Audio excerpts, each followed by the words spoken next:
If you want to watch the Average Weiner Daytime Show live and not on YouTube, then you can go to twitch.tv/Armstrong Street on Wednesdays or Thursdays at 12 a.m.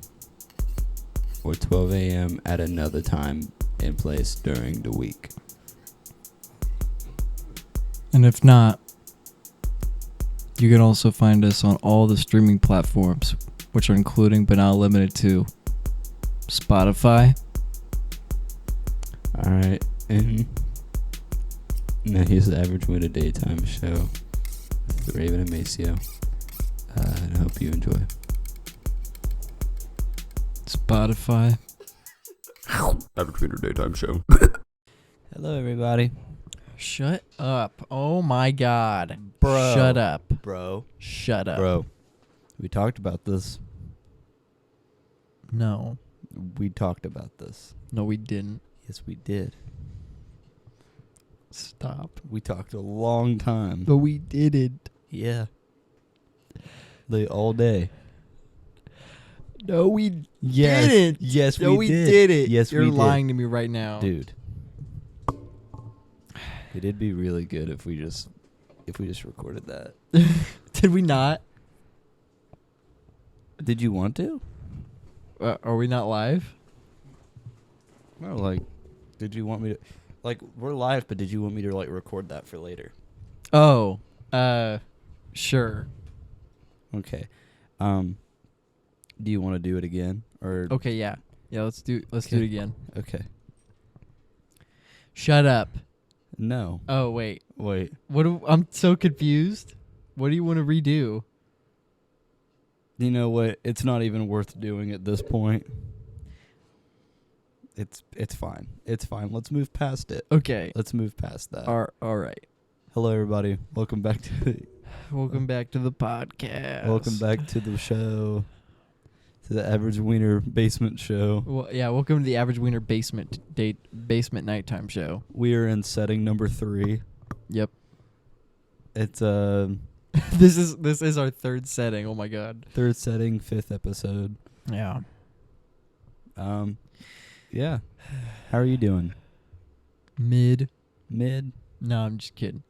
I'm in the world's squeakiest chair right now. I don't know. I've been all right. Yeah. Just been living life. Visited my my girlfriend at college yesterday. It was a lot of fun. We went to Greek's Pizza, of course. I tried Raising Cane's chicken for the first time. Yeah. I'm not gonna lie, kind of mid. Mid? Yeah. I mean, it was good, but it wasn't like every time I hear someone go like Raising Cane's chicken, it's better than everything you'll ever have in the world ever. I feel like I've had better. I think I like Popeyes more. I think you're dead wrong, and I think that's the worst opinion I've ever heard in my life. Okay, why? I've had Raising Cane's before, and here's my problem. Just with the Popeyes comparison here. Okay. Popeyes to me is like so dry. It's so like just it's yeah. it's 50-50. It's like you either get it like really good, because I've had Popeyes and it was really good before. Yeah. But then I've also had Popeyes and I'm like, I might not ever go back to Popeyes. That was probably like the most mediocre chicken I've had. I've had Raising Cane's one time. That was like the best chicken strip.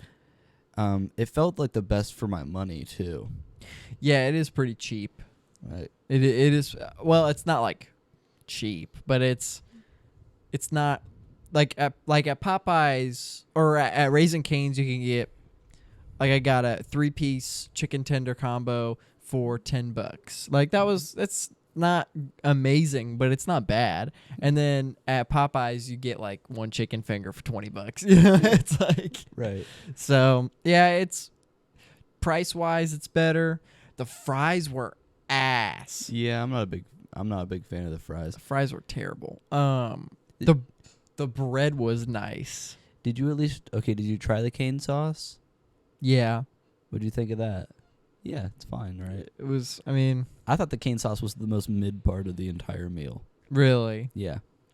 Which, like, when I went with Aiden was like, dude, I would drink the raisin, the raisin cane sauce just straight up. I go, That's vile. and I was like, nah, I couldn't do that. But, like, chicken tenders, yeah, I'll buck those up. Yeah, I mean, the chicken tenders were really good. The chicken's really good, but overrated. It's like this comparison to me. I just for me is that it's like comparing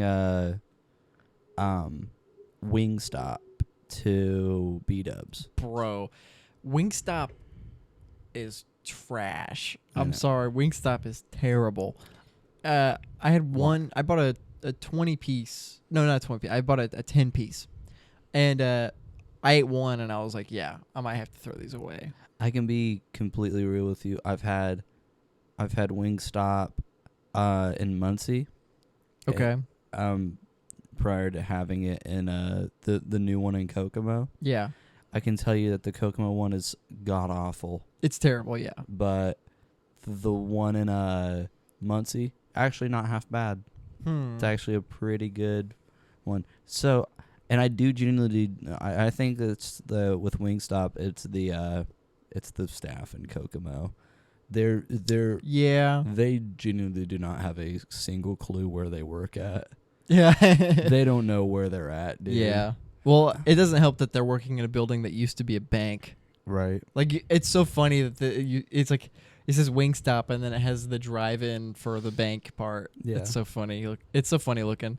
Well, and I went there opening week. I didn't go there opening day. I went there opening week. Mm-hmm. And there's 4 dudes working in there. They weren't even that busy, dude. And I went in. I just got a 6-piece meal. Okay. 6-piece boneless, just a boneless. Dude, the dude that was working there, that was like cashing everyone out and taking everyone's orders. Yeah. Dude, it was impossible. It was impossible to talk to the dude because like I went up to order and then he didn't say a word. He wasn't like, "Hey, what can I get for you?" He just like stared at me. Just waited for you to say what you wanted. I'm not like the kind of person I'm going to go up and I'm just going to start telling you my order. Yeah. I'm going to wait for you to be like, what do you like, "Hey, what can I get for you?" And I stood there for a second. I was like, is he like waiting or something? And then he goes, "What do you want?" Really? And I go, I mean, can I just get like whatever? I think I got the Cajun ones, like the Cajun dry rub. Right, things. yeah. I've heard not to get their dry rub. Yeah, don't. Yeah. But also don't get their sauce because they drown it. I know. Yeah. See, that's the problem. I've had it twice now. I had just the hot sauce. Okay. Then I've had the Cajun rub. Yeah. Both were like the dry rub was good for like the first 2 or 3 wings, and it just became so much. Yeah. It was extremely salty, dude. Yeah. And I was like, I can't handle this. Can't handle too much of it. And yeah. my biggest issue with it was the fries. Yeah. Okay. So I was just about to say that the like lemon pepper fries. Yes. I ate one, and at first I was like, "These are pretty good. I kind of like these." And I had another one. I was like, "Yeah, right. I'm not gonna be able to eat these." And like, I'm the kind of fry eater. I don't understand people that can eat one fry at a time. I got to get like 4 or 5. Yeah. Yeah. Like, make it a choking hazard. Yeah. And like popcorn. Yeah, dude. Yeah. It's just like I'm not gonna eat one piece of popcorn. One piece of popcorn at a time. Like, No. You know, I'm a creature of the night. I eat popcorn by the handful. I take it by the fistful. Yeah, yeah. So I put my whole arm in and I put it in my sweatshirt. Yeah. I like pocket the entire thing of it into my shirt. Yeah. And then I just like eat it like a dog bowl. Ew. Yeah. That's so fucking gross. Oh my god. I don't know if I've ever told you this, but I don't care how good the food is, like how good your main course is somewhere. Yeah. I base every restaurant that I go to off the fries. Yeah, it's because it's a universal thing. Like, everyone's got fries. If you manage to fuck up the fries, dude, I don't trust that you can make anything else. And they're easy. Yeah, they're easy to make. You know. I mean, half the time, if it's a chain restaurant, even some local places, half the time they just got a bag of frozen fries in the back. Yeah. That all they got to do is take it out of the walk-in and put it into put it in their fryer for 2 minutes. Yeah. They're not like actually making them. No, they're just like they're just take it out of the bag, season it, take it out, season it. The best fries are made with love and not out of a bag. That's why Five Guys. That's why Five Guys. And Rally's has some of the best fries. Okay, well, now we have to do this. Who has the best fries? Okay. It's such a hard question. Hot take right off the bat. McDonald's fries are fucking overrated as hell. Okay. They're not good. I don't get it. Every single time. I rarely have McDonald's, and let alone McDonald's fries, but every single time that I go, maybe I'll enjoy it. I'll have one. I eat a McDonald's fry, and it's the blandest thing I've ever had. Now listen, this is why I will defend McDonald's fries. I think McDonald's fries encapsulates McDonald's as a whole. Yeah, terrible. Well, no, not terrible, but it's like you're not going there for quality. You're going there for the idea of the idea of quality. No, you're going there for the idea of what you're getting. It's like you're not going there for a quality French fry. You're going there for something that looks like a French fry and it has something of a potato taste to it. It's not potato. It's not anything close to a regular French fry. Yeah. It's a McDonald's French fry. It's like eating Play-Doh. Yeah. And it feels like it's made out of it. But that's why it's so good cuz that's also why the cheeseburgers are the way they are. Yeah. You're not going to go anywhere else and get a cheeseburger like that cuz that's not a cheeseburger. Yeah. That's not meat. None of it's meat. The Quarter Pounder is. No. Quarter Pounder's meat. No. The El Royale with cheese. The Royale, yeah, dude. The Royale with cheese. That's the closest thing to a real cheeseburger that they have there, and it's like, that's the only thing that I will say is somewhat good quality. Yeah. At McDonald's, only because that's the only thing that's like made to order. Yeah. But I don't think McDonald's fries are bad for what they are. I think that they're good fries because they encapsulate just exactly what I said. They encapsulate just the idea of a French fry. It's a good compliment to the food. I guess. It's something you can like stuff down. You can scarf down like a large thing of fries. I would rather eat fries that taste good than I would rather like get actually good tasting fries that I can scarf down rather than the idea of a French fry. I will give you this. McDonald's French fries nowhere near being like B, A, or S tier. They're a solid C tier. Yeah. They're not horrid. They're not like they're not like repulsing, you know. Repulsive. Like if someone had you at gunpoint and said, "Eat this small fry." Yeah. I'd do it. Yeah. But I do that with any McDonald's. I'm not like one of these guys that are like, yeah, McDonald's is so gross, I wouldn't even eat it at gunpoint. Like, no, I'm gonna eat it practically anything at gunpoint. I'd eat dog shit. Yeah. I'd eat a severed penis at gunpoint. I'd eat my own severed penis. There's a lot I'd do at gunpoint. Back to the French fry thing though. Back to the French fry topic. My hot take on fries, I don't think Wendy's fries are all that good. Yeah. This is actually my hot take that I know that you're going to have some opinion on. Wendy's used to be extremely good. I agree with that. Yeah. I used to love Wendy's. Wendy's is like my last resort now. Yeah. I will not go to Wendy's, dude. It feels so god awful to go to Wendy's. Yeah. It's not even that anything's bad. It's just that nothing there stands out. It's not as quality as it used to be either. Mm-mm. Yeah, I actually agree with that, like pretty much exactly. Except I go there pretty often, but the fries used to be like 2013, 2014, 15, even up to probably I think probably COVID is probably what affected the fries. It's like COVID happened and then the fries stopped being good at Wendy's. Right. But they used to be really good, and since then they've just not been very good. I mean, most of their food has stopped being pretty quality, I think.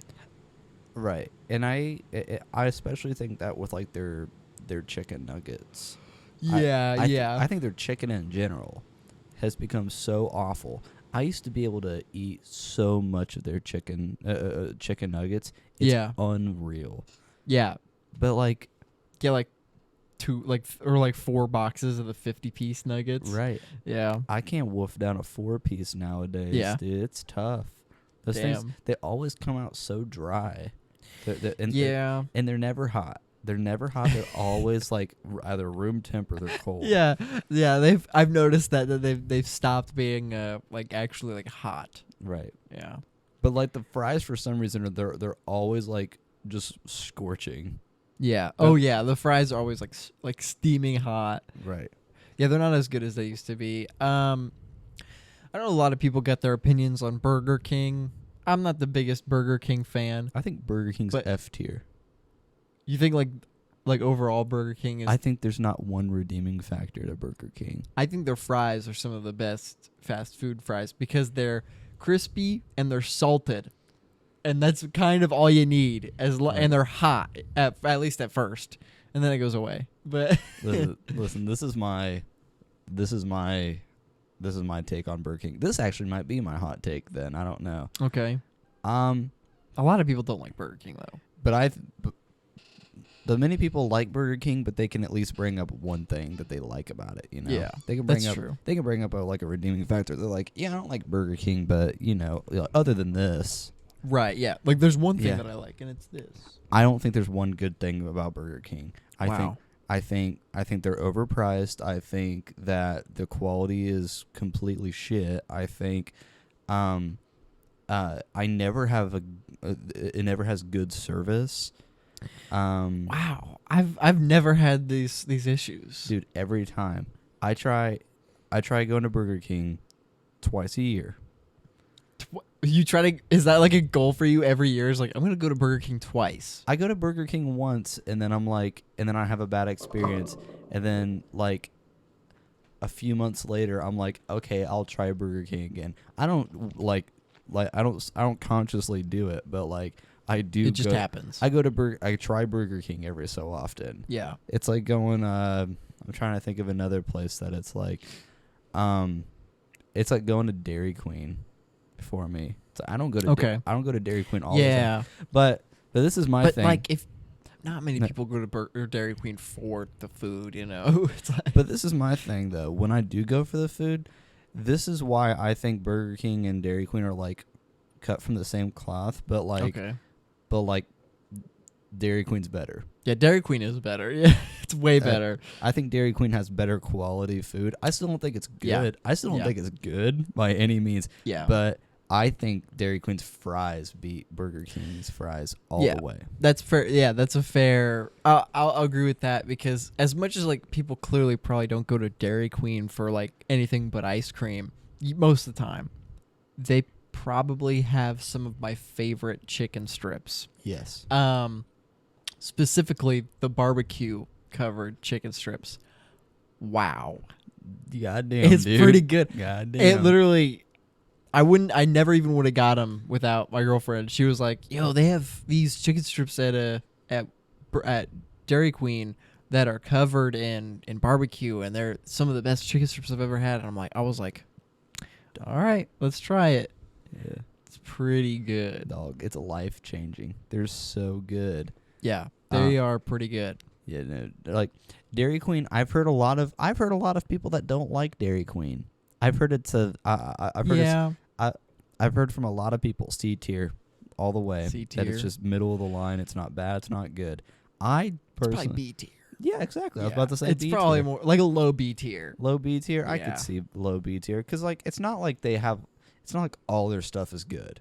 No, yeah, they're definitely lacking in a lot. Go get a cheeseburger from Dairy Queen, dude. You'll feel like shit for like 2 weeks. Yeah, I already feel, dude. The stomach pain that I get when I eat the chicken is like, and then like liquid shit, right after. It's like it's terrible, but It's worth it. It is worth it. Shit is good. For the quality of food. That's another thing is that I get like horrible stomach pains and shits and whatever from Burger King. Right. And I don't even feel good about it. I didn't even get good quality food and now my stomach hurts. Yeah, and now my stomach hurts. What another like just another negative about Burger King. The food's not good and now my body hurts. Yeah. What is that, dude? Yes, it's the opposite of 'cause you're talking about Burger King, right? Yeah. It's the opposite is like, well, not completely opposite, but it's Burger King is I'm eating something terrible and I feel awful afterwards, and Dairy Queen is I'm eating something that tastes good and I feel awful afterwards. Yeah, dude. Yeah. You still feel awful regardless, but it's like at least you got something good out of it at Dairy Queen. Yeah, and then so Dairy Queen's like low B. Okay, well, I'm gonna say that Burger King is more of like a low D tier. One place, I know that this is like a little bit more just like Midwest. Like it's a couple places out west, but it's more like Wisconsin, Indiana, Michigan, that area. Right. Kind of. One place that I love, but I hate the fries at, Culver's. It's not their like redeeming quality. No. They have, again, some of the best chicken. They have one of the best fast food burgers you can get. Now, this is something I was going to bring up like just a minute ago. I kind of forgot about it. You reminded me, though. There's one thing I'll trust your opinion on. It's fucking chicken, dude. I trust your opinion on chicken like no one else, dude. If you tell me the chicken's bad somewhere, I'm like, well, goddamn, it must be. It's gotta be bad, dude. It's gotta be bad. Well, that's the thing is like it's really hard to fuck up chicken strips. It's like it's really hard. No, like when you told me that the Rally's chicken strips were incredible, I was like, well, then I believe that they're incredible. I don't think they're incredible. I mean, do you think that they're incredible? I think they're great. I think they're stuff. I don't think they're the best. I don't even think they're the best fast food chicken strips, but they are really good. I think that they're still a high A for me. They're like a high A. Yeah, I'd say they're probably a high A too, but they're not like. It also could be because I have it so often. Yeah, but they are really. When they were brand new, it was like gold. It was like we found gold, you know. Right. The one thing from Culver's. To come back around to Culver's real fast, the one thing from Culver's that I think me and everyone around me always loves about it, cheese curds. Yeah, they got really good cheese curds, and that's why I think Culver's to me still stands up, because even though they're French fries, I hate crinkle cut fries. Dude, don't know that's what it is. crazy. We were just because that's what Raising Cane's has. Yeah, and literally I was like, crinkle cut fries are the worst fries. Why do they sell crinkle cut fries still? Straight cut fries are just the best, dude. Yeah. Just a straight boom. And curly. Curly fries. But I will get to curly fries here in a second. Yeah. But I got a whole other thing about curly fries we could go on about. Yeah. But the reason I think Culver's stands on its own though is because even though their French fries aren't great, they're not salted at all and they're just the worst. Yeah. But their cheese curds. Their cheese curds are really good. Ungodly great, dude. Yeah. That's my opinion on Culver's. Yeah. Culver's, I think they're also known for their ice, their soft serve stuff and all that, their ice creams. It's pretty fucking good. They got some pretty good ice cream. I can't lie. It's probably some of the best fast food ice cream you can. It's probably the best fast food. I think it's better than Dairy Queen. Oh yeah. Dairy Queen's has like a specific flavor that's in every single one that just is like not for me. The best way I can put it is that Culver's is the Five Guys of chain of like ice cream. Yeah, that's a good way to put that. Yeah, like ice cream, like food chains. Yeah, that's a good way to put that. Yeah. Well, curly fries. So Arby's obviously is curly. I like that we're talking about it like it's like a spoiler, like for a movie. Arby's, get the fuck out. We're like, okay, so we're like curly fries. Oh, we're gonna talk about that. That was a good one. That was a good part. Now, when they revealed the curly fries at the end, dude, I had liquid poop. Dude, when Waffle Fry walked in, I pissed myself. Dude. And no one saw it coming, too. No one saw. I love the Fry cinematic universe. Dude, but what a letdown when Steak Fry showed up. What a letdown. Yeah. Fuck you. His big ass came chunky ass. Just ruined it. Took up the whole shot, dude. took all the glory away from Waffle Fry. Yeah. Yeah. I love in a world full of straight fries, be a waffle fry. Be a waffle fry. Okay, so I don't know any fast food that sells waffle fries. Chick-fil-A. Oh, yeah, they suck. You don't like Chick-fil-A's fries? No, yeah, the fries, they're not good. But that's I don't know. They're more obviously for their chicken anyways. That's but Arby's, what I find hilarious is that when you go to Arby's, they will ask you if you want curly or crinkle cut fries. And I think that's hilarious because I don't know a single motherfucker on the planet that goes to Arby's for crinkle cut fries. They got their entire walk-in full of crinkle cut fries, dude. They're constantly running low on the fucking curly fries. No, because they introduced the crinkle cut fries as like oh no, we're running out of like curly fries. We can't keep up with the demand of them. So they're like, oh, here's a nice alternative. Bro, haven't sold one. Yeah. Haven't sold one since day one. They've had the packages that they got of crinkle cut fries that they throw in their microwave to give to customers. It's literally been the same one since day one. Right. Arby's, new restaurant. Come and get our crinkle cut fries. Those fries have been there since day one. Dude, when I heard about crinkle cut fries at Arby's, I was like, yeah. My life didn't change. Right, I was just like, okay, they still got curly fries though, right? Yeah. Well, then what the fuck's the point? Yeah. I'm like, yeah. No. Yeah. Go ahead. No, I have nothing else. Okay. This is another opinion because I know everyone loves Arby's fries.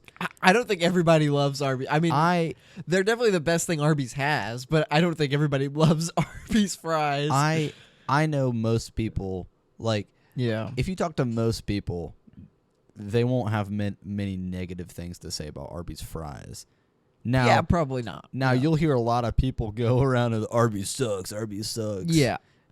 And, yeah. I don't think it's as bad as everybody says that it is. Arby's is like White Castle, dude. It's like... Oh, no. Don't even fucking... Just hear me out, dude. Okay, this is also coming from someone who likes White Castle, can appreciate White Castle. But here's my whole thing. This is the only comparison I can make about it. And I'm not saying White Castle's on the same level of Arby's. Yeah. But... White Castle's on its own fucking level. Yeah. Level E. Yeah. It's not even... No, G. Sorry, G comes after F. Oh, wow. I can't believe... It's because the rating system skips E. Yeah. So... But, I think they're just like... I think they're the same, though, because they're, like, universally hated. They're like... Actually, a better way to put it is that it's like the Little Caesars of fast food, you know? What, White Castle? No, Arby's. Arby's? Yeah. Forget White Castle now. Yeah. I'm not even going to say. Okay, White Castle fucking sucks. I hate White Castle. Because everyone always hates on Little Caesars. Everyone's always like, Little Caesars ass. Little Caesars sucks. You go to Little Caesar, it's pretty good. It's not great, but for $5... A large pepperoni pizza for $5, as long as you eat it in the one night, it's pretty good. Like it's not, it's a good, like don't get it every night. Yeah, but you get what you pay for. It's decent quality for $5. Like literally, like you at 9 o'clock being like, it's 9. I get an hour to pick something before all the places close. Yeah. But I don't want to spend too much money. Fucking. Little Caesars is open for another hour. Go get a $5 pizza and go back home, you know? Yeah. And for me specifically, it's literally a 2-minute walk. So it's like... But, yeah. And then... well, I mean, we already said White Castle, and I already said I don't like it. But specifically, the only thing I like about White Castle is the chicken rings. Yes. I mean, obviously the trend so far has been that I only like chicken stuff, but I love chicken. But have you had their fries though? Yeah. I literally don't like anything about. I mean, their slider tastes like vomit. It tastes terrible. I hate it. I hate it. So, literally got one not the other night, but last time I had it, like my dad had brought home like the 50 sliders or whatever it comes with or something like that, and he like they were still hot. Like the box was still hot and stuff, and I just picked a random one and took a bite of it. Fucking cold as fuck. Yeah. It was nasty and cold, and I hate when burgers have onions in them. Okay. Probably my least favorite thing ever. That's why I don't like a lot of homemade food, like, or specifically like homemade fast food, like things that I associate with fast food being homemade. Right. I would rather get a fast food burger than a homemade burger. Right. I don't know. I just don't like it. But there obviously are homemade meals that I would much rather have than fast food. Yeah. But yeah, I don't know. I just White Castle's just not. I will never like it. Disgusting. And see, for a long time I was that way. I was like, I hated White Castle. I thought it was just disgusting. Yeah. Because I think I was in the same boat. I was like, I don't like onions. Just the sliders they're not good. Yeah. There genuinely wasn't much redeeming factors to White Castle. I started going to I tried White Castle like a year or two ago. Just out of curiosity, because it's right down the road from where I live. I was like, you know what? I'm gonna go to White Castle. It was like super late at night, and I wasn't feeling McDonald's or like rallies, anything like that. So I go to White Castle, and I'm like, I got 2 sliders, and a fry, and a drink. Yeah. Dude, I don't know what was up that night, dude, but those sliders were so good. They were so good. Huh. And somehow the fries actually came out like real crispy and everything too, and like they're real hot. You could tell that I was like they had just made all of it. Okay, yeah. And I was like, it was actually really good. And yeah. But White Castle's definitely one of those places that can go 50-50. You can get it and it's either going to be pretty good, or you get it and it's one of the worst things that you've ever had. Yeah. And 10 times out of 10 for me, it's been the worst thing I've ever had. I honestly, the last few times I've had White Castle, dude, this is the reason why I kind of speak a little highly of it now, is that the last few times that I've had White Castle, it's actually been good. I've had pretty consistent quality out of White Castle. Okay. I also go at like 1 a.m. and yeah. Yeah. The best White Castle has ever been was when the Impractical Jokers went there. Oh, and, yeah. And that was when White Castle had its peak moment, and then it was over. This just became the food episode. Which I'm fine with. The entire episode so far has just been food, which is hilarious. I love talking about food, dude. Yeah. Like, call me fat or whatever you want, dude. No. Call me fat, dude. Call me fat, please. Call me fat, please. Please call me fat. No, but for real though, I do enjoy food conversations because it's something that we can all like agree. It's something that we all know about. Yeah. We all know food. Yeah. It's not like, me. I don't eat. Yeah, dude. I'm on a strictly absorb all my food. I'm on a strictly water diet. Yeah. I touch it and it just absorbs into my skin. You don't taste, you just nutrients. Just like I just put things in the microwave and just absorb all like the radiation. Yeah, I absorb the radiation waves. Like I just exactly. Into my brain where I grow a tumor, and then I have a tumor because I stare directly at the microwave. And then I just feed off the tumor. Yeah. Yeah. The tumor doesn't feed off me. I feed off the tumor. Built different, guys. Built different. You got a tumor? Eat it.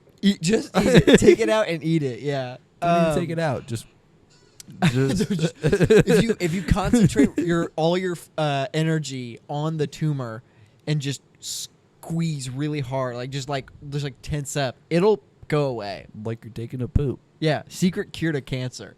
Life hack. Yeah. Just tremble. Yeah. Life hack. Life hack. Cancer isn't real. Yeah. yo, just get a victory royale, and my braless wife came in and gave me a sandwich. How's your day going? Okay, Ninja. Okay. I randomly think of that tweet sometimes. That's so fucking stupid. How's your day going? Food episode. This is straying off a little bit from food here. Okay. I don't know why the ninja thing just reminded me of this. I think it's just because, like, YouTube, you know, like, kind of, Supermega. Yeah. Did you see their... Yeah. Is that what you were going to talk about? Yeah. They're not officially ending, but they're like... They said that they're going... that they're taking a break from it. At the same time, though, when they're posting the last of their content on Patreon, and that includes their last podcast episodes, their last mail time, last gaming, last vlogs. Yeah. They're not saying that they're ending it, but they're also saying they're posting the last of everything. It's probably like last for now, for like a long time. Which that's the way I'm kind of looking at it right now. It's like, I don't think this is going to be a month-long thing. I think that they're going to be gone for a while. Yeah. Now, with that said, let's weigh in on some drama we know nothing about. Yeah. What is your opinion on this thing that's going on with them? Do you know what's going on? Is it the same thing that was going on like a few months ago, like with like Tucker Brothers, that whole thing? I have no idea what that is. But okay. No, they an employee of theirs or a friend of theirs or something came out and basically said that they were sexually assaulted by one of the other guys that worked there, and that literally the entire drama with Ryan and Matt was that they didn't do anything about it. It's not that they didn't did something. It was just that they didn't do something. See, I didn't see this because Most Critical didn't do anything about it. Okay. I watched... Oh, it was kind of funny. I'm not going to lie. Matt posted a 50-minute apology video that was both an apology and also breaking down the entire situation. One of the best breakdowns of a situation I've ever seen. Right. He had screenshots of every single thing he was talking about, every single message. He went into detail about everything. He explained his point of view so perfectly. Yeah. Ryan made a 9-minute video of him just being like, "Yeah, guys, I'm really sorry about all this." And it was like I think he was more in the wrong than Matt. He did, if I recall, he did a little bit more that was a little questionable in the situation. But the way I look at it, they both did the most that they could with the information that they knew. Right. And there's no reason for them to even be considering stopping. Right. Which I even just think this about it, though, is that even without that drama with them, is that I know that they both pretty much weren't posting. They weren't doing a lot. Yeah. At least when it came to Supermega. So I feel like even without the drama, they were probably going to end it, or at least put it on hold. Maybe. I don't know. Yeah. I don't know, because I think ever since... So the thing I'm talking about with the Tucker brothers. Okay. Do you know who the Tucker brothers are? I don't. So two brothers that they used to have on all the time, and it's two childhood friends of theirs, and they would like editors and helping out. It was like Harrison and all of them. Okay. But I can't. I don't think it was Harrison, but it was his brother, who managed a lot of their finances and everything, and he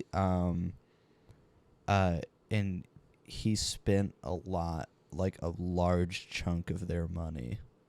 Oh, wow. Without them knowing, dipped into their private accounts. Damn. And their private, not even the company account or whatever. Oh no, it was their company, but it's the private. It's the private company account. Well, yeah, which they they're pretty loaded, dude. Oh yeah, which is crazy because they just hit 1 million. Right. but also like subscribers. You got to think that and they that were went away, but you also got to think that they were editors for Markiplier, Game Grumps. Yeah. They've done like they've dipped their toes in like most places. Yeah. And then also to mention that they were on a lot of like Oni Plays stuff back in the day. Yeah. Right, like it's weird that it took them so long. They were sitting at 900,000 for so long. Yeah. Why? It doesn't make any sense that they like literally they were in. And I'm not gonna pretend like 900,000 isn't a lot of subscribers. Like I wish I had 100,000. I wish I had 1,000 subscribers. But like for how big Matt and Ryan are in that in that community, it is crazy. Like they were at Creator Clash, which is like iDubbbz, one of the biggest creators on the platform, inviting dozens of other creators who are just as big, if not bigger.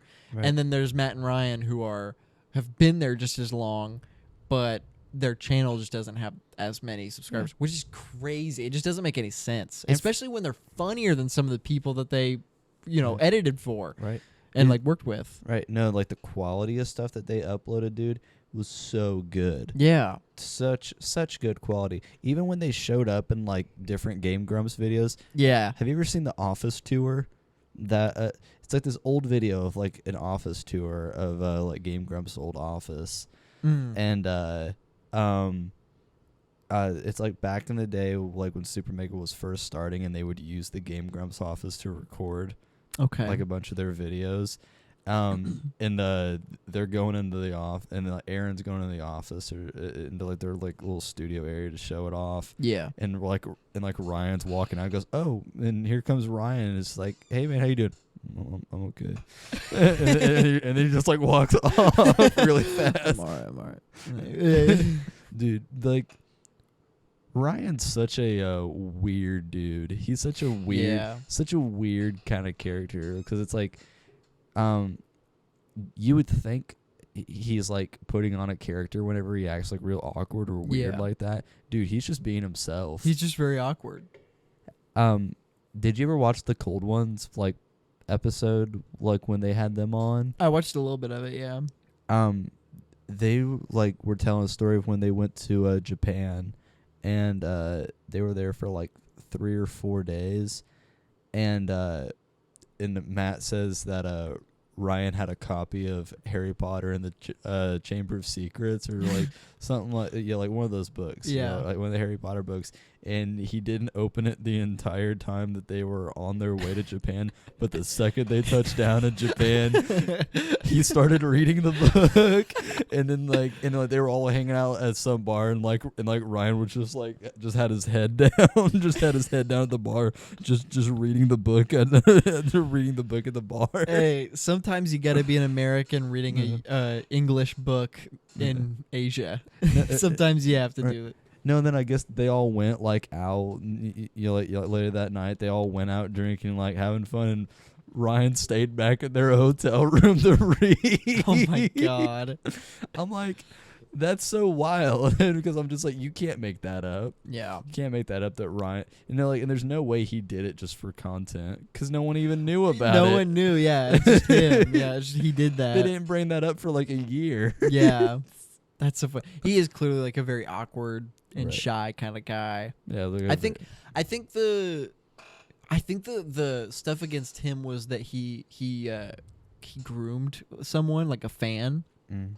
But the way that I interpreted it, at least from what he said, it sounded more like he didn't necessarily groom someone. He just was talking to someone who was of age, who was a fan, and just used his fame in a wrong way. It didn't feel like, at least from what I remember, I don't believe they were an underage person. If they were, then he's automatically like, okay, well, whatever.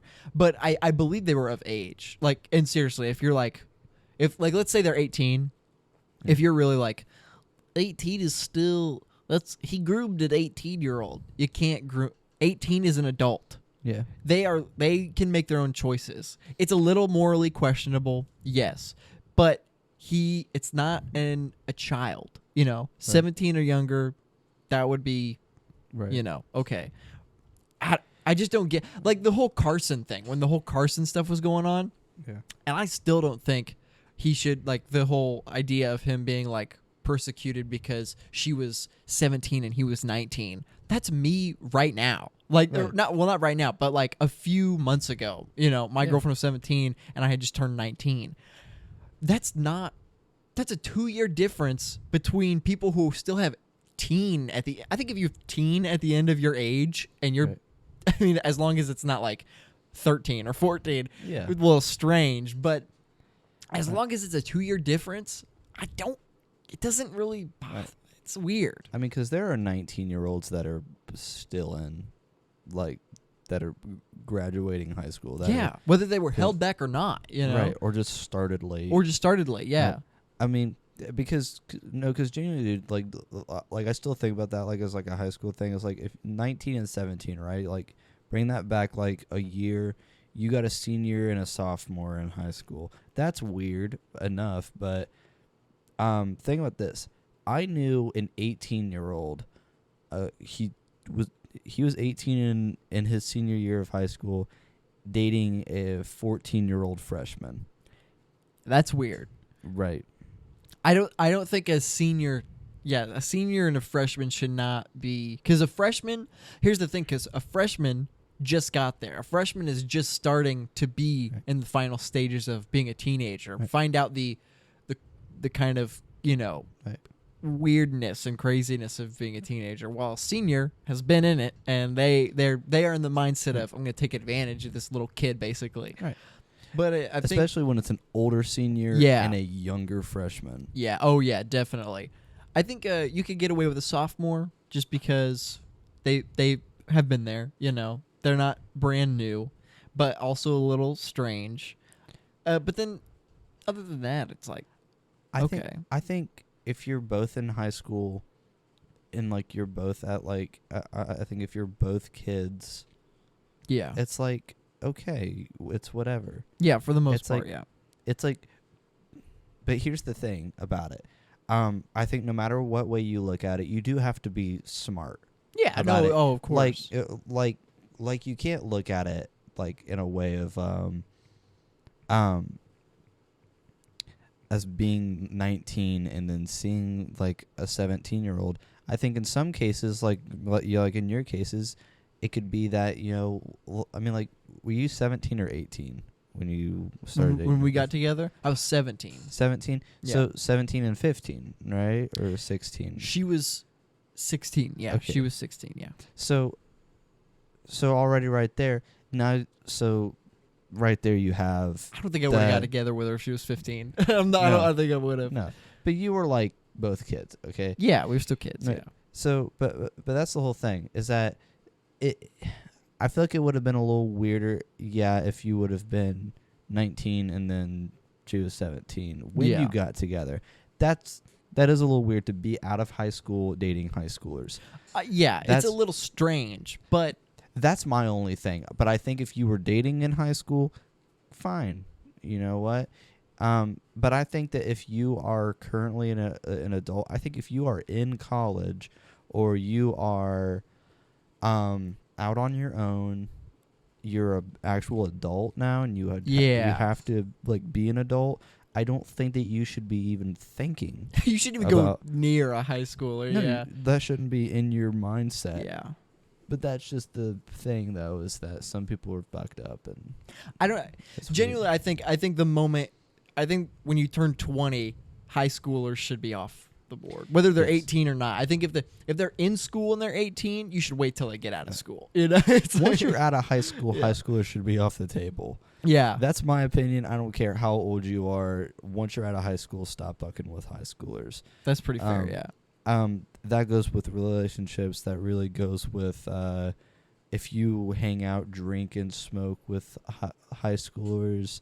That kind of thing. Yeah, like grown ass men and like women that go and hang out with high schoolers that are like that don't understand the stuff that they're partying with, you know? Right. It's just like that's don't fuck with that kind of stuff. Dude, those kinds of people are terrible. Oh my god. I don't know why though.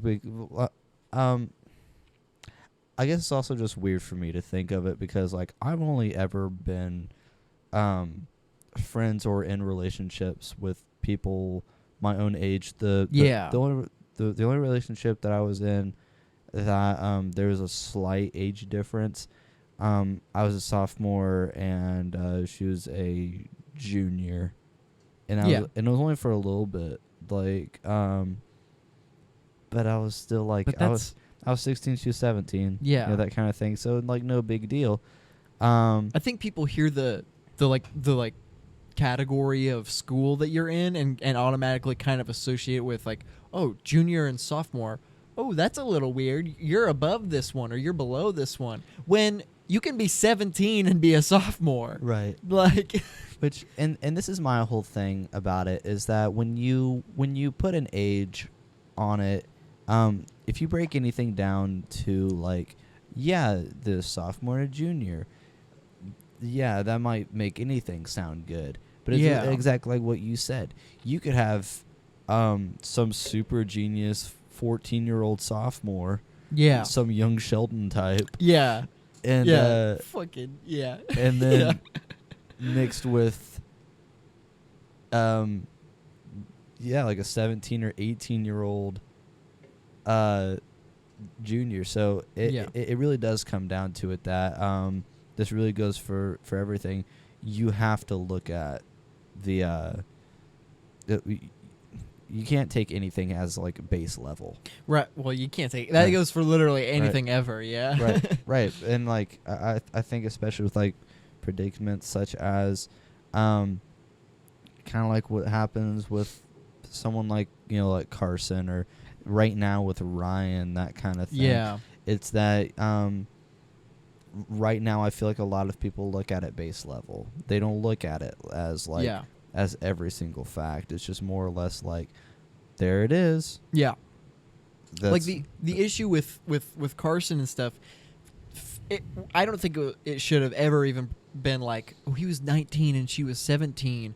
That's the issue. I don't think that should have ever been the issue. Like, even though, he was messaging a girl that was in high school, he's no longer in high school. That's a little strange. Yeah. But they're still both, by definition, or by logic, kids technically. I mean, like, legally, Carson was an adult, but he's still a kid, I think when you are 21, you're out of the mindset of a kid. Yeah. I think at 20, you're kind of out of the mindset of a kid. 20 is kind of the balance. It's like kind of like in between, but you're almost there. You're almost. You don't really get it, but like you're gonna. Yeah, but the issue with Carson and his situation was the use of his fame. Right. It was him talking to a fan and getting her to like him because of how popular he was, and that was the gross part, was because he was manipulating someone who was still in high school, and he was out of high school. He had even if you're in high school and doing that, you're a piece of shit. It's like, so that's the issue for me, and I think should be the issue for everybody else. But there are the people out there that are like, the worst part about it is the age difference. The fact that he's 19 and she was 17. It's like, that's me. Like, how is that bad? Like, right. Yeah, no. And it's, the whole situations like that can all be like, just crazy. Yeah, it can all be a lot. But again, you just have to focus on the details of everything, not taking everything on base level. Yeah. This is kind of going more, kind of going back to the like what age makes you an adult kind of thing. Okay. Yeah.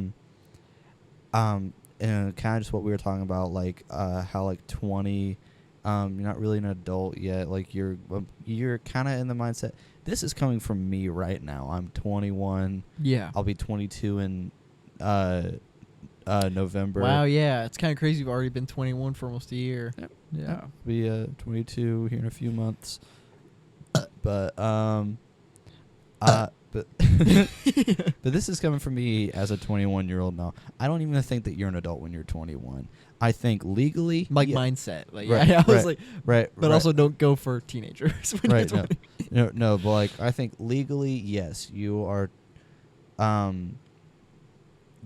the most adult that you can be. Yeah. I don't think maturity-wise though that you're not fully an adult. Most people that when they're 21, if you went to college right out of high school. You're in your senior year of college right now. Yeah. Take a year break. You're in your junior year. You might just be working. You might I don't know.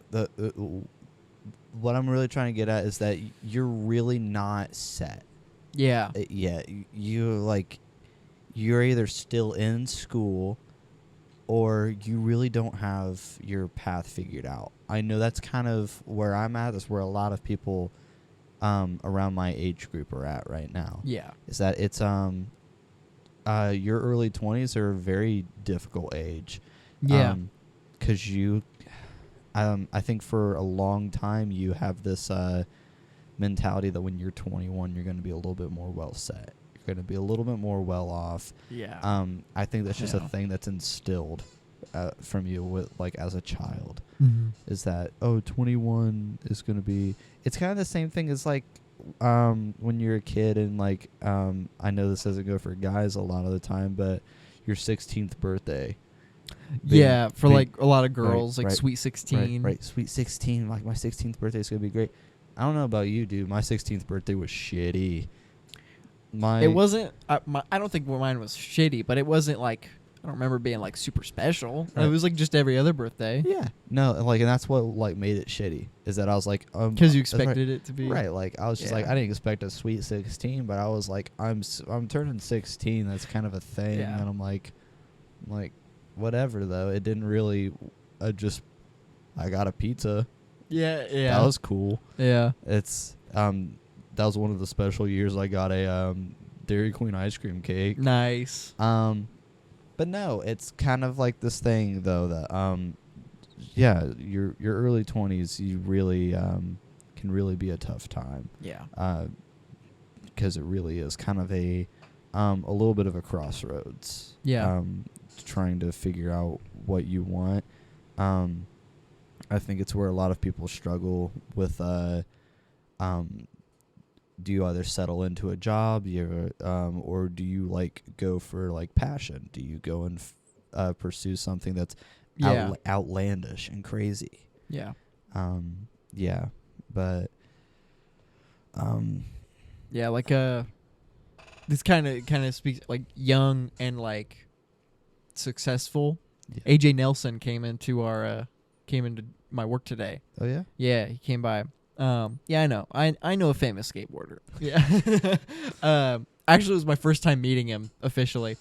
Yeah. But we kind of acted like we already knew each other. Even he did it. He was he said my name. He was like, "Yo, Maceo." He's like, "You still live in that house down the street?" I was like, "Yep, still live down there." I have vivid memory of going to his house and hanging out for a day or whatever, but that was my first time meeting him. He's only 27. Yeah. And it's kind of crazy the amount that he's achieved at his age. It's kind of made me be it's kind of he comes in to kind of big name guy, and he comes in and we're all making pizzas and stuff, and we're just talking to this guy who's way more successful than we'll probably ever be. Right.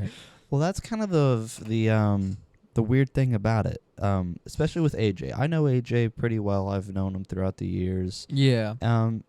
He's a fucking badass, dude. He's a cool guy. Yeah, dude. And that's the thing, is that he's not he's not just good at skateboarding. He's such a nice person. He's such a nice, very humble guy. He goes down to the park and just skates with those guys when he comes to town. Yeah, dude. He's building up everyone. He's he helps everyone. He kind of he's definitely there as a he's our shining symbol right now of you can be from Kokomo and if you just work your ass off, he's good, dude. Yeah. Jackson Mars Skate Park. So there's two different bowls. Yeah. You guys had a show there. Yep. Yeah. Yep. But Jackson Mars Skate Park, so the big bowl and the small kiddie bowl, is divided by this one little concrete kind line. of. Yeah. Yeah. You've been there. Yeah. Yeah. I remember being a kid. I used to go skateboarding there when it was hopping, mm-hmm. And all these skater dudes would be there, all the AJ Nelsons and all of them would be there. Yeah. The multiple his variants, AJ and his variants. Oh, there was a bunch, dude. There was there was a big group of dudes that age. Yeah. That would all come out, and it was extremely busy there all the time. Right. And I was like a little kid, dude. I was like 9 or 10 around that time. And, Yeah. I have this really crazy vivid memory of watching AJ just dropping in at this one point, carving around this huge bowl, coming up and just coming up the wall, and then it literally looked like a Tony Hawk game. Really? Of him going up in the air and crossing into crossing from the big bowl. Yeah. And like doing a spine transfer. Wow. Into the kiddie bowl. Wow. And then he goes into the kiddie bowl, and then he just kills it in there. Dude. Yeah, yeah. And it was unreal. It was unreal to watch him do that, because again, this is before he was really big. This is like a decade. This is a decade before he got. So he was only like 17 or something. Yeah, this is a decade before he got recognized, dude. Yeah, exactly. He was still in high school. Yeah. And he's coming to this park. But that goes to show. I feel like with a lot of people from the outside, they see people that have gotten big, and then they just kind of look at it like it can be very easy to look at people like that and as just some people really got lucky. But he's got talent. Exactly. Yeah. And and that can be a huge thing, though, is that like even though he has talent, he worked his ass off to get there. He didn't. It wasn't just a thing. He picked up the skateboard one day. Yeah, and it was like, I'm just good at that. I guess I'll do that now. Yeah. Yeah. No, he's just extremely good at what he does, and and you see him even nowadays. He's still just working and getting better at it. Yeah.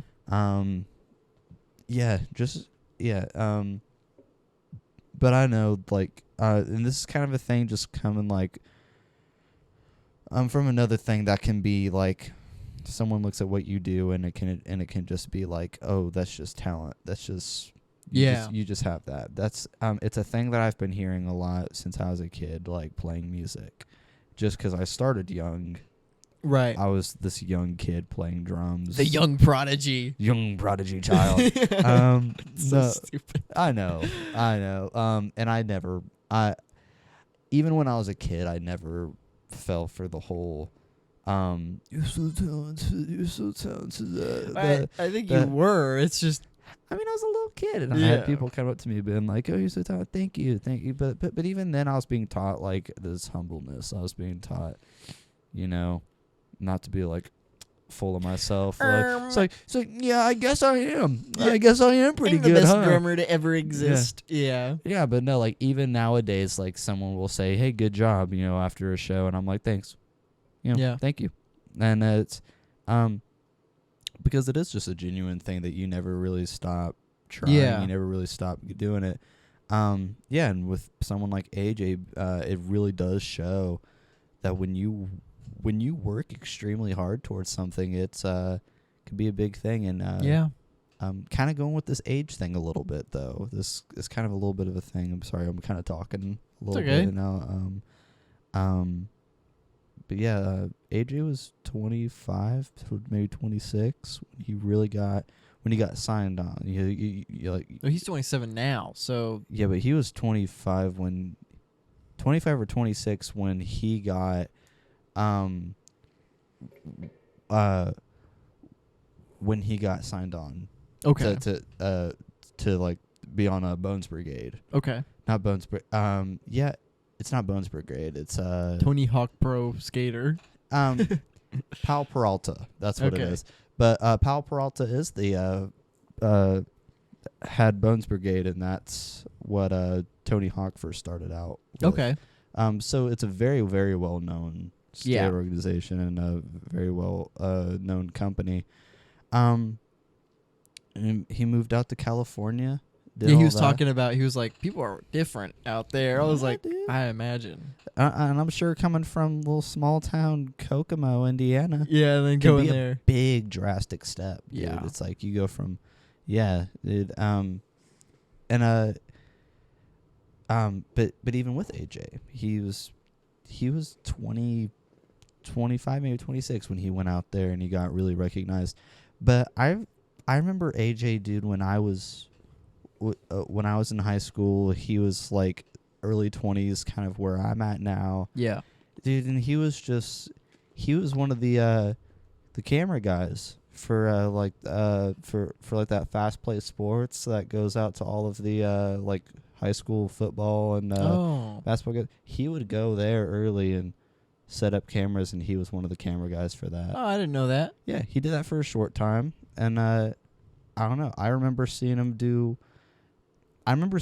do a lot of odd jobs.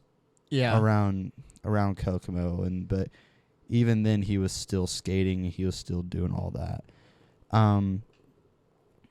But him being 27, it goes to show even people at in young ages, maybe like where we're at now. Yeah. I'm sorry. Are you 19 or 20? Right I'm now? 19, yeah. You're 19. You're going to be 20. Okay. Yeah. I knew it. I just had to make sure. Yeah. But no, people our age that are like maybe just coming out of high school, or maybe they're in between school. They don't really know what they want to do yet. There's so many people in history, in media, pop culture that didn't really get their big break. Yeah. For a long time. Yeah. Samuel L. Jackson. Yeah, he was. That's a crazy one to me because he's in Goodfellas, I think. Yeah, Goodfellas. And he's that movie came out in like 91 or something like that. Yeah. And he's, well, I mean, it could have been like 89 or something, but it was right there, like on the cusp of the end of the 80s and the beginning of the 90s, you know? Right. And Samuel Jackson feels like a name. He's in so much. He's in over 100 movies. It feels like he's been doing movies for a long time. But the first time he had a big role, I believe his first like big role was Pulp Fiction. Yeah, in 94. Yeah, which is crazy. It's wild. And he's one of the best actors to ever live, and he like started when he was like 30, late 30s. Or no, so, like 40 something. So I looked this up, right? So Samuel L. Jackson was 24 when he started acting. Yeah. And that's when he was doing little small commercial gigs, right. Or he was doing little bit roles. Yeah. He in 1994 when he did Pulp Fiction was 46 years old. That's crazy. He went 20 years of his life not getting anything worth a shit. Not getting the recognition. Right. He wasn't even in parts that could get recognized, you know? Right. He wasn't like, you're right, he wasn't getting a chance. And then 20 years later, he gets Pulp Fiction, yeah. That was his 13th movie, by the way. Wow. I looked that up. That was his 13th movie that he was in. And you can tell that because 94 is like famously known as like the year for like some of the best movies ever. Right. I mean, seriously, Schindler's List, Jurassic Park, right. Pulp Fiction, Forrest Gump. Right. And what's funny is he's in two of those movies. He's in Pulp Fiction and he's in Jurassic Park. You can tell that Jurassic Park was made before he was a big deal because he is like the smallest role ever. Right. Better hold on to your butts. You know, it's like it's like an iconic line from him. But you can tell that Spielberg didn't know what he had in that moment. Yeah. What he then would realize what he had. Yeah. So it's crazy. Right. It's a huge thing just to look at. Yeah. Just in that case of just goes to show just to never give up on it. Yeah. It is kind of weird though how time can kind of mess with someone's career like that. Mm-hmm. How like some people can wait it out. Some people it's time's kind to them. Yeah. This is a few like actually, this would be about 10 years ago now that this came out. There's a documentary about a band called Death. Mm-hmm. And it's like a punk band out of Detroit from the 70s. Okay. Pretty well known now in like punk rock community. Punk rock communities. They're pretty well known just because it was one of the first punk bands to be with all black guys. Okay. It was first punk band, the first representation of like of black people in punk rock in that genre. Yeah. And they started that band in 1971. Okay. And they started trying to get out everywhere. They put up posters. The city would tell them, you can't put this up. Right, yeah. You cannot advertise your band around here because they were called Death. Right. But, like, they didn't Sure, that's why. Right. It's like... Right, well, like, they looked at it, and they were like, their band was called Death and all that, and then they were, like, a punk band, all this. And then also obvious things. Yeah. And all that. Obvious prejudice, yeah. Right. They were... so they didn't... they weren't able to get recognized. They weren't able to do anything. They went to almost every label possible. Yeah. Trying to get signed, couldn't do it. They recorded an album and it never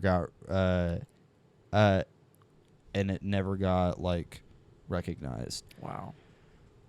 And then this came out 2013. Wow. 2013. That's crazy. One of their songs starts getting played on the radio. Politicians in My Eyes. One of the greatest punk songs that I've ever heard in my life. And yeah. So 71 to 2013. Yeah. 71 and then so 24 years? Yeah. 22 years, something like that? It's about No, not 20. that'd be almost 40. 40, yeah. I was thinking 40, but I said 20. About 40 years that it took. That's crazy. For that band to get recognized. And it wasn't until and genuinely they went 40 years no one knowing that they were like one of the first bands to come out of that scene, one of the first bands to really kickstart a punk scene, one of the biggest genres to come out around that time. White people really do just steal music. We just steal all genres of music, well, especially in like the Detroit area. Detroit music is infamously great. It's one of the most great scenes to ever start. That's where like Motown started. Yeah, Motown started there. Didn't jazz start in Detroit, or was that a jazz? Jazz is kind of a no, that was more like a New Orleans. New Orleans. That's slum. Yeah, I remember. I know it because La La Land. I'm pretty sure this is an actual fact, though. I don't know why it wouldn't be. Is I believe in the movie, according to the quote from me, Ryan Gosling, literally me,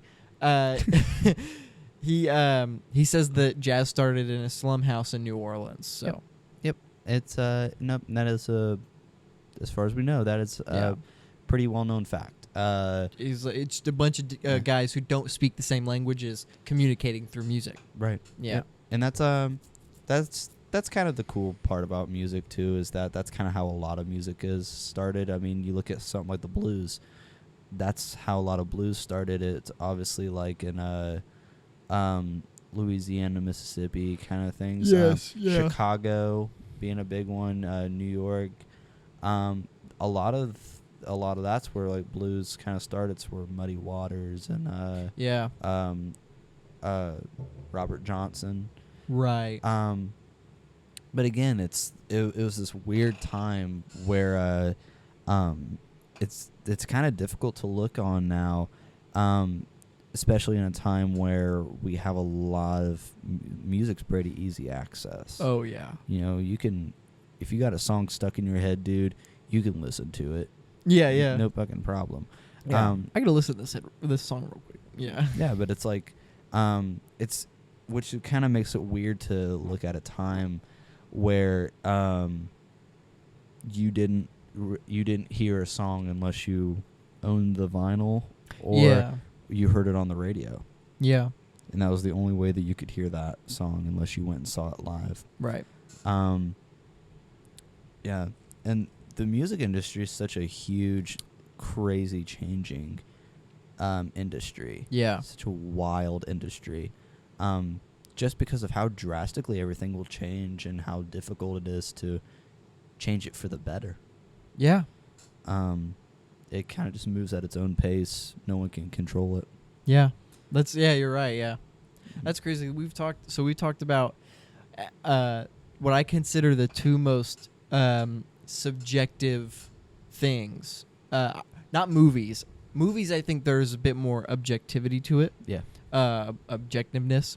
Because there's a difference between you can tell when a movie is good and when a movie is bad. Yeah. But we've talked about what I consider the two most subjective topics: food and music. Yeah. Right. Yeah. Music is because those are things. It's like it really depends on like okay. So the reason why I say movies is a combination of senses. It's really only two, but it's hearing and sight. You know. Right. It's a combination. So you're not focused on everything at one time. Usually you're only focused on visual things, but you really have to pay attention to audio things. With music, it's just audio. Yeah. So you're hearing everything, and you as a listener can immediately decide if you like it or not. Same with food. You immediately know it's one sense. You know, it's it's technically two if you consider the smell, but usually just taste buds. You know. Well, even in modern times though, is that you can see that changing a lot. So obviously food is a very taste and it can be visual though when you see the food and everything. Yeah. But so arguably music is the most subjective thing. well even with music, it really changed a lot. 70s around the 80s, something like MTV coming along.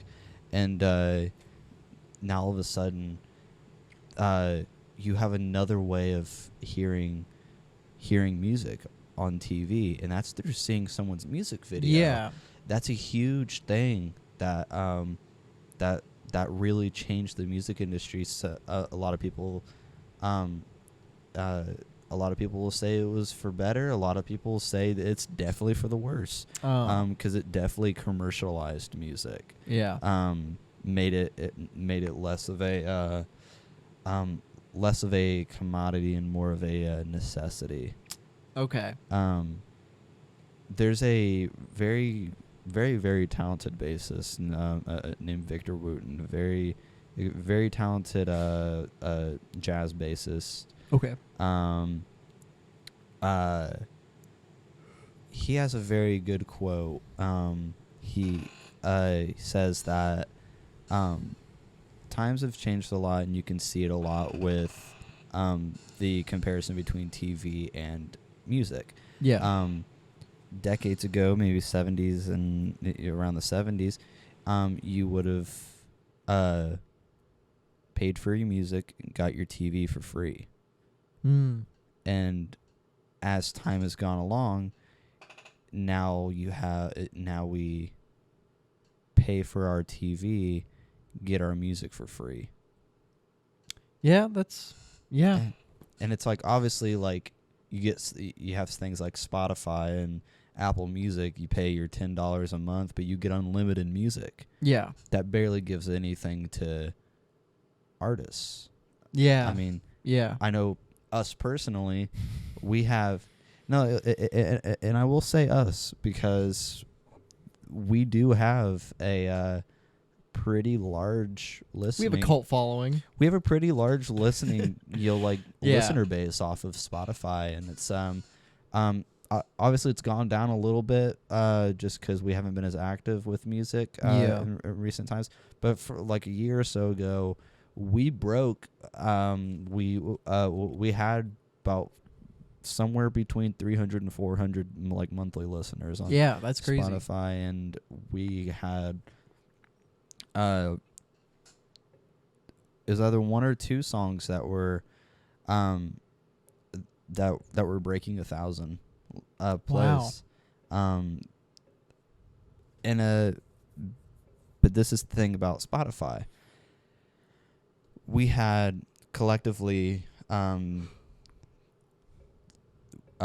studio albums, a live album, singles, all that out. We had a pretty large collection of albums out. Yeah. You and I together, from the span of 2018 to 2022, would have made $6. Really? And I'm telling you, dude, we had like 8,000 plays. Wow. We would have made $6 off Spotify. That's crazy. Yeah. Wow. And that's just the thing, though, is that while streaming is such a huge and very, very essential. Yeah. Very essential if you want to have a fighting chance to make it in the music industry. Right. Not even as a stadium act, but more as just a getting consistent club and bar shows. It's very much as essential, but even with the necessity of it, you don't get anything out of it. Yeah. It's more or less that you just get the attention. Right. Yeah. It can be a very tough. Anything that takes a lot of skill, anything that you really do have to be your own original self, can be an extremely exerting. Yeah. Just physically, emotionally, it's a lot. Yeah. Word up. Factual. So, back to French fries. Yeah, so my favorite French fry is Rally's. Nice. Yeah, anyways. Rally's is a... That's funny. We had the same idea, because when that conversation was over, like a long time ago now, I was like, in my mind, I'm like, I'm gonna bring it back with the French fry joke. Yeah. And you did it too. So we had the same thought. So, but you say Rally's? Yeah, Rally's, yeah. Rally's. Okay. It's so tough. It's so tough to think of my favorite French fry. Five Guys. No. Oh. It's actually not Five Guys. I think Five Guys is good. I don't think Five Guys is great. Man.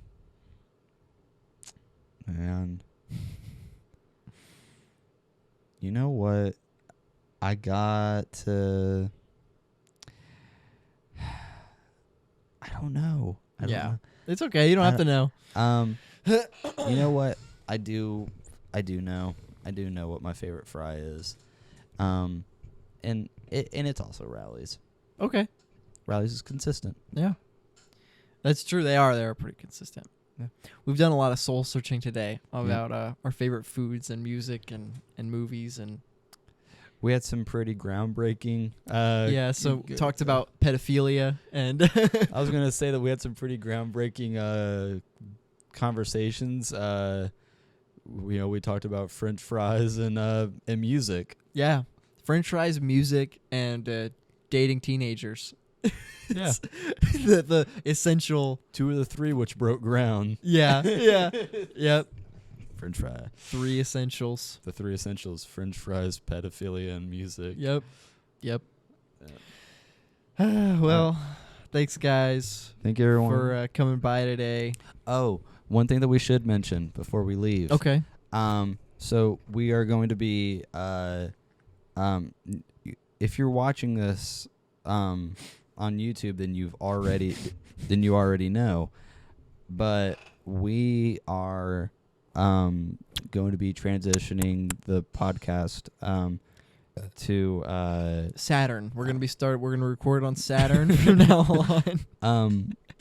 So this kind of just came up today, though, is that we are going to be making the videos that go up on YouTube as audio only. Yes, it's going to be... So the podcast, from for when it's uploaded and you can replay it and stuff will be audio only for now. This is for now until a while. Like this is our for going forward right now is going to be audio only. YouTube it'll probably have a visual or something. Yeah. But it'll be audio for the most, just only audio. And so the appeal of coming live will don't come live, but still please don't come on live. But the plus of joining the live on Twitch is that you also get the visual of us talking. Yeah. So you also can interact with us and join in on the conversation while also seeing us, which is always a bonus. Right. Yeah. So if you want to see this as a visual, watch. It's probably most definitely going to be Wednesdays and Thursday nights. Yeah. Very late night. Yeah. But that's the funny. Right. That's the funny part. Yeah. Average Weiner Daytime. All right. I'm explaining the joke. Anyways, it doesn't matter. Yeah, but it'll be very, very late at night. But we'll still be uploading, the video, the next day on YouTube, and right. And podcast will come out. As long as there's no technical difficulties. Yeah. Which happens often. Yeah. which can happen. But podcast will come out around the same time that the YouTube video will come out. Yeah. Yeah. Is that nice. All, is that all the announcements that you want to make? I'm all announcemented out. All right. Sounds good. All right. Well, thank you everyone for joining. Yep. Thanks. I'll come later. Fuck off. I'm coming. Average Weiner Daytime Show.